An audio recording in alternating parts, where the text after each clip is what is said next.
Cuentito 2. El canto del alma. Érase una vez un conejito miope. Él no sabía que era miope. Si hubiera habido oculistas en el mundo de los conejos, lo habría sabido. Lo único que él experimentaba era una visión nublada. No podía reconocer las caras de sus amigos, familiares u otros aldeanos, a menos que se acercaran mucho. Por esa razón los miraba siempre como si él fuera un poco rarillo, porque se acercaba mucho a la gente para hablar y no comenzaba su diálogo hasta haber inspeccionado bien los rasgos del otro conejito, no fuera a ser que se confundiera y comenzara a hablar sobre cosas ajenas a su interlocutor. Imaginaos a Arturito alzándose sobre sus dos patas y adelantando la cabeza para comprobar con quién habla. Parece lógico que fuera considerado extraño en su aldea, sobre todo porque cuando le preguntaban por qué miraba así, él hacía como si no pasara nada y respondía algo como «así como», ante lo cual los otros quedaban más desconcertados aún. Tenía un amigo que no se fijaba mucho en sus rarezas. Siempre lo veía como un animalito de gran corazón y no se fijaba en sus excentricidades. Así pues, con quien más a gusto se sentía Arturito era con su amigo Serafín. Él no lo miraba raro, él no hablaba a sus espaldas de él. Él lo escuchaba siempre con tranquilidad y respeto. Con Serafín, Arturo se sentía libre, sentía que podía ser él mismo. Un buen día nuestro protagonista encontró un par de gafas humanas en un banco de un parque al que iba de tiempo en tiempo. Quedaba alejado de su aldea. Iba de vez en cuando porque allí decía un trébol especialmente rico. Cuando venía a su memoria ese delicioso sabor, Arturo corría allí a pesar de la distancia. Algunas veces veía a algunos de los humanos sentados en los bancos, en la hierba o paseando con sus crías. Cuando los veía sonreír, le parecían muy inverosímiles esas sangrientas historias sobre aquellos de sus congéneres que eran asesinados para acabar siendo la comida de estos humanos, o aquellos más terroríficos aún, en las cuales los humanos secuestran a un macho y una hembra conejos, los encierran, esperan a que tengan crías y después juntan a las crías para que tengan más crías y así, y después los matan a todos y los cuelgan en ganchos para ser vendidos a otros humanos que los cocinarán y comerán. Historias de horror. Arturo a veces no podía dormir pensando en estos relatos. Se quedaba con los ojos muy abiertos mirando al techo, temblando de miedo. ¿Quién sabe si son historias reales? El que las contaba siempre las había oído de otro. Pues cuando veía a estos humanos en el parque jugando con sus crías, les resultaba muy difícil imaginar que pudieran cometer esos horrores. Había tanto amor en sus ojos en estos momentos. No te fíes, se decía a sí mismo Arturo, y nunca se dejaba ver, ni se acercaba demasiado, aunque el trébol fuera mejor. Prefería morir de viejo, que era la forma usual de morir en su aldea. No quería correr el riesgo de acabar siendo el alimento de esa otra especie. A pesar de sus dificultades sociales, tenía en estima su propio pellejo. Tampoco se acercó a ellos aquel día que encontró las gafas en el banco.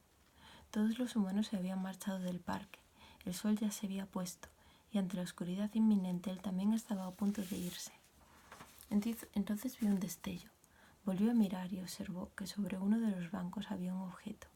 Se acercó corriendo. El objeto tenía 2 cristales, y cuando miró a través de ellos se sintió mareado. Aún así se los llevó porque le llamaba la atención. Lo sostuvo con los dientes y corrió hacia la aldea, hacia la madriguera. Depositó el objeto en un rincón. Después se durmió. Cuando se levantó, tras haberse aseado y hecho un desayuno delicioso, probó a mirar a través de los cristales del objeto. Se mareó un poquito, sí, pero después de un rato veía los arbolitos como más nítidos. También, cuando pasaron 2 de sus vecinos, pudo ver sus rasgos con claridad y los reconoció, a una distancia a la que antes no habría podido hacerlo. Ese objeto le ayudaba a ver con nitidez. Parecía un regalo de los ángeles. Arturo tuvo que salir corriendo y hacer un circuito a toda velocidad varias veces para calmar su excitación. Cuando estuvo ya más tranquilo, pensó que debería usar el objeto todo el tiempo. De ahora en adelante las cosas cambiarían. Si colocaba las gafas en sus orejas podía ver bien, pero si las soltaba, éstas se deslizaban demasiado por su morrito y no resultaba. Resolvió tomar un puñado de hierbas flexibles para asegurar las lentes por las patillas detrás de las orejas. Y funcionó. Aunque corriera o realizara actividades, el objeto de la visión clara, como él lo llamaba, permanecía en su sitio. Y además, visto su reflejo en el estanque, Arturo pensó que tenía un aspecto un tanto enigmático con él. Se sentía libre, como tocado por una luz mágica, y sobre todo tranquilo. Se sentía sereno, ya que podía ver a los aldeanos que pasaban a su lado, los reconocía y comenzó a saludarlos. Los otros se sorprendían ligeramente, porque esto era algo nuevo en Arturo el excéntrico, pero recuperados de la sorpresa, le devolvían el saludo con una sonrisa. Arturo se sentía bien, con un sentimiento de integración en la comunidad, que era agradable, suave, tibio y tranquilizador. Era todo lo contrario a esa ansiedad que le había invadido hasta ahora, de no saber, de no estar seguro, de tener que cerciorarse. Esa ansiedad tan perturbadora, como un molesto guijarro que tuviera que soportar al sentarse, fuera cual fuera la silla que escogiera. Las cosas fluían ahora para Arturo. Todo parecía más fácil, sobre todo con sus congéneres. Se sentía lleno de contento interior, se sentía libre. Y con esa alegría dentro, un día, al abrir la boca para ir a decir algo a Serafín, en lugar de palabras llegó un canto profundo, sereno, dulce y de una reposada alegría. Un canto que dejó a su amigo asombrado y también lleno de deleite. Arturo no sabía de dónde salía ese impulso, esa música. Él mismo se vio sorprendido por su llegada, y solo cesó el canto cuando éste llegó a su fin sin que Arturo decidiera. Nuestro protagonista se sentía como el canal de algo mayor que se expresaba a través de él, y se sintió lleno de sorpresa y de gratitud. Arturo y Serafín se miraron entre sí, sorprendidos por lo que había pasado, y rompieron a reír. A Serafín, Arturo le contó esa sensación de ser tomado por el canto. Se despidieron hasta el día siguiente, perplejos ambos por lo sucedido. Días después, Arturo, estando solo, volvió a vivir una experiencia similar en su madriguera. Abrió la boca para estornudar y, en lugar de eso, apareció de nuevo el canto. El canto hizo eco en las paredes de tierra y volvió a Arturo, envolviéndolo como una manta de bienestar. De la misma manera que había sucedido la vez anterior, así como llegó, la canción desapareció por sí sola. Y otro día en que iba por la calle y entabló conversación con un conocido, volvió a sucederle lo mismo, ante el asombro de su conciudadano y el suyo propio. En estos momentos, Arturo trató de detener la canción para explicarle a su conocido lo que le estaba sucediendo. Fue incapaz de interrumpir el canto. Este era un flujo autónomo que se expresaba a través de Arturo, y aunque era su propia voz la que ejecutaba las melodías, nuestro conejito no decidía el inicio, el final, la duración o las notas y tonos que adquiría la música. Sin embargo, era siempre un canto tan bello que provocaba una risa de delicia en quien lo oía. Le cambiaba el humor si tenía un mal día o lo mejoraba aún más si ya estaba alegre. Era una música que arraigaba en la tierra y al mismo tiempo elevaba el espíritu. Arturo no podía dar conciertos, pues estos ataques musicales eran espontáneos. No podía preverlos. Le hubiera gustado poder ofrecer la música a todos en una reunión planificada, pero la principal característica de lo que le sucedía, además de la magia y bienestar que proveía al que la escuchaba, era su impredecibilidad. Esta era tal que hasta llegaba a despertarse Arturo en mitad de la noche y se encontraba a sí mismo cantando.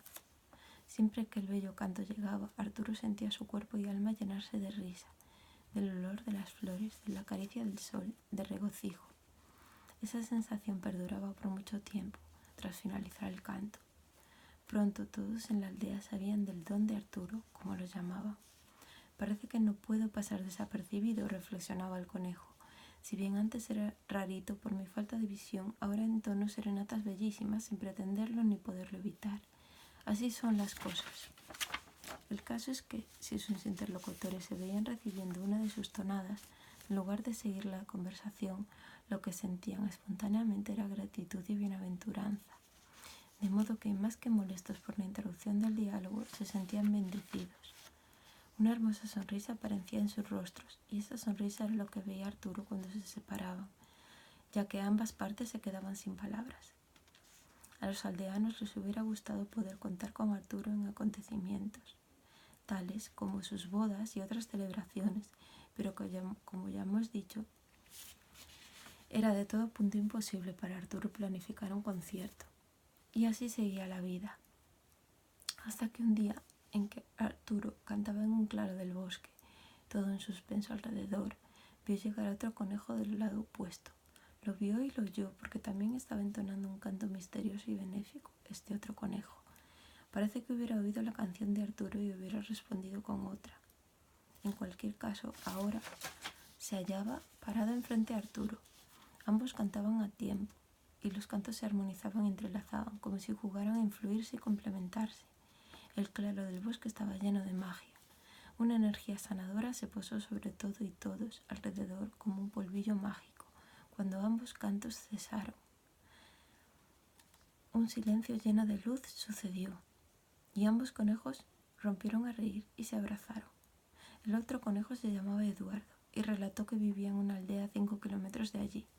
Y aunque el canto de Arturo no era audible a esa distancia, como es lógico, Eduardo sí lo escuchó en su interior. Y al oírlo comenzó a su vez a cantar y a andar en la dirección en la que oía interiormente a Arturo. Esto era tan automático como el canto, este caminar. Eduardo solo sabía que debía seguirlo. Atravesó caminos, un río, pasó por otra aldea, rodeó una montaña, llegó hasta el linde del bosque y penetró en él hasta llegar al claro y encontrar a Arturo cantando con los ojos cerrados. Así había sido. Cada uno volvió a su aldea después de despedirse con cariño. A menudo los dos amigos se veían ahora, llamados por sus respectivos cantos. Entonces se ponían a caminar. Solían encontrarse a medio camino entre las dos aldeas, y allí donde se encontraban, allí sus cantos danzaban juntos y se elevaban como una lluvia mágica, suave y fluida, sanando todo en derredor. Tras estos episodios, ambos quedaban complacidos y perplejos, o estallaban en risas, o se fundían en un abrazo. Así nació su amistad.